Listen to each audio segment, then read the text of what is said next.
mise au point, mise au point, mise au point.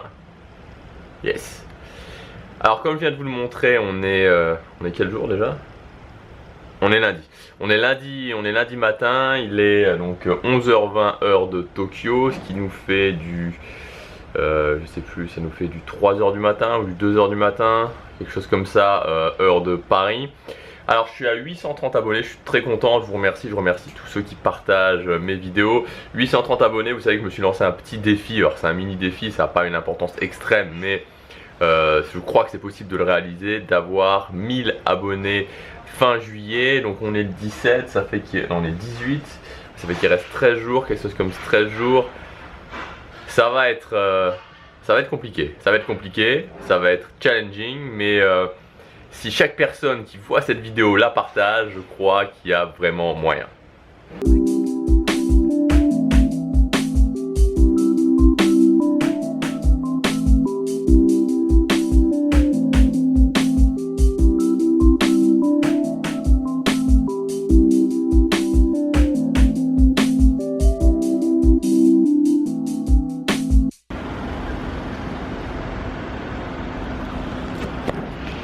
Il fait super beau aujourd'hui, super beau, super chaud, enfin vraiment très chaud.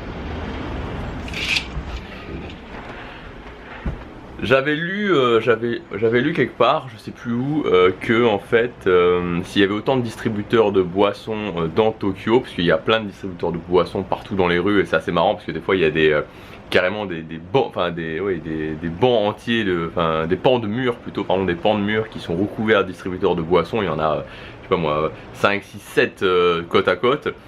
Et donc ils expliquaient, dans cet article ils expliquaient que notamment c'était parce qu'il faisait tellement chaud à Tokyo l'été que c'était pour ça qu'il y avait autant de distributeurs de boissons. Et maintenant je comprends mieux. Je comprends mieux pourquoi il y en a, parce que c'est vrai que la chaleur est assez assommante.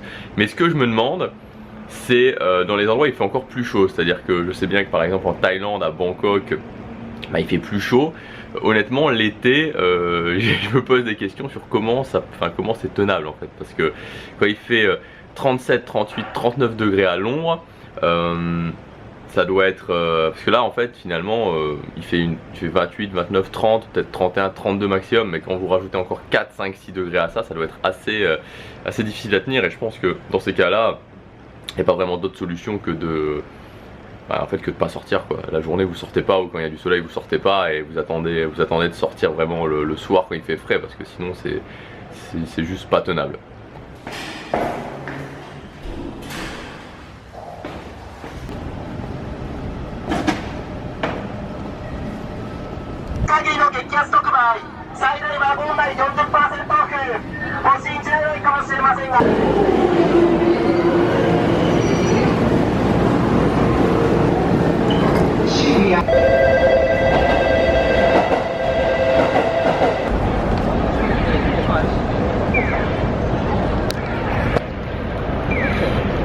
On est à Ueno, qui est un arrondissement complètement à l'est de Tokyo. On essaie d'éviter les vélos en même temps, qui est complètement à l'est de Tokyo. Alors j'ai regardé, c'est pas très loin de Asakusa où j'étais hier, c'est un tout petit peu plus haut. C'est vraiment à l'opposé de Shibuya et Shinjuku, et là c'est tout à fait une autre ambiance. C'est-à-dire que là on est dans un quartier qui est beaucoup plus, de ce que j'ai lu en tout cas, c'est plus populaire quoi. Donc c'est beaucoup moins le côté bling bling de Shibuya, et c'est beaucoup moins le côté centre des affaires de Shinjuku. D'ailleurs on ira demain à Shinjuku, c'est un quartier qui est beaucoup plus grand que Shibuya et que j'ai vraiment envie de visiter.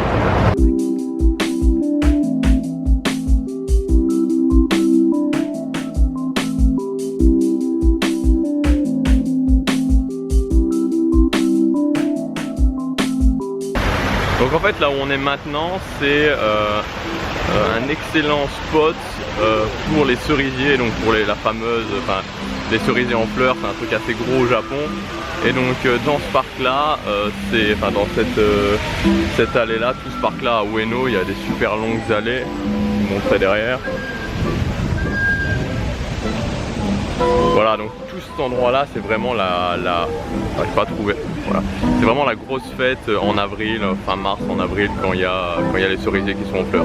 Et apparemment, de ce que je vois, c'est aussi un endroit où les gens se promènent pas mal le lundi. Donc Bon, on est lundi matin, mais je pense que c'est une tellement grosse ville que je sais pas, il doit y avoir plein de gens en congé tout le temps parce que j'ai pas l'impression qu'il y ait des activités qui soient plus du week-end ou plus de la semaine. J'ai l'impression qu'il y a toujours plein de gens qui se baladent, toujours plein de gens qui sortent. Donc c'est un petit peu c'est assez spécial.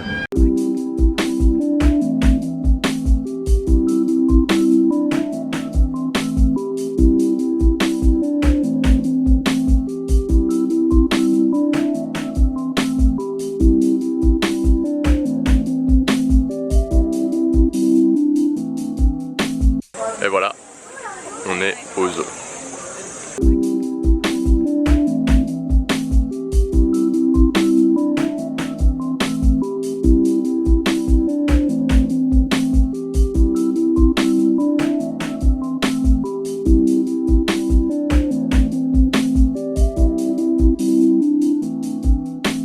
Voilà pour la visite du zoo. Maintenant on va aller un petit peu se balader dans le quartier de Ueno puisqu'il est 17h, il est environ 17h. Le soleil a bien décliné, donc ça va être vachement plus agréable de se balader.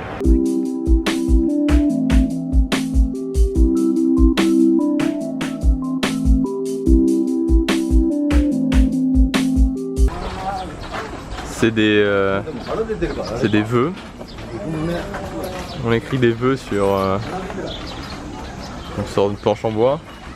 Apparemment tout ne fonctionne pas. Great God of the Sea, please stop Brexit. Apparemment certaines choses doivent quand même arriver, comme le Brexit. Bon, la bonne nouvelle c'est que finalement quand c'est pas sous notre contrôle, il n'y a pas vraiment à s'en vouloir. Il y a plein de ces énormes plantes partout et pour tout vous dire je savais pas ce que c'était. Et je viens de regarder et c'est du lotus en fait. C'est du lotus. Alors je connaissais la fleur du lotus, cette fleur un petit peu rose, mais là en fait on n'en voit pas beaucoup. Il y en a quelques-uns là-bas qu'on peut voir qui sont presque en fleurs, mais la plupart non.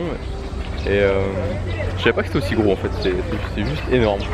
Là ça fait au moins par rapport à ça fait un plus d'1 mètre de haut. Je suis impressionné.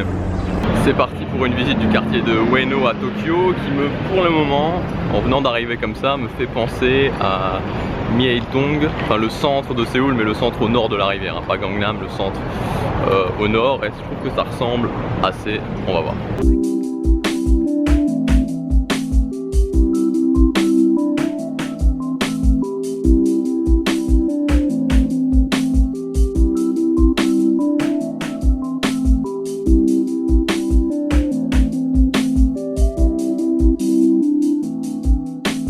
Alors premier vrai ramen, donc en gros l'idée c'est que on commande juste aux machines derrière et après voilà vous attendez, ils vous servent et vous dégustez. Nouvelle journée qui s'achève à Shibuya. Alors je suis rassuré hein, puisqu'on est lundi soir et il y a clairement moins de monde. Aujourd'hui je pense à quelque chose, c'est que la plupart des il y a beaucoup d'Européens qu'on croise, enfin d'Européens, d'Occidentaux on va dire qu'on croise dans la rue qui sont des Français. Et je me suis dit que je trouve qu'il y a un rapport particulier entre la France et le Japon. Alors je sais pas si c'est parce qu'on a, en tout cas dans les années 90, il y a eu beaucoup d'importations de dessins animés japonais.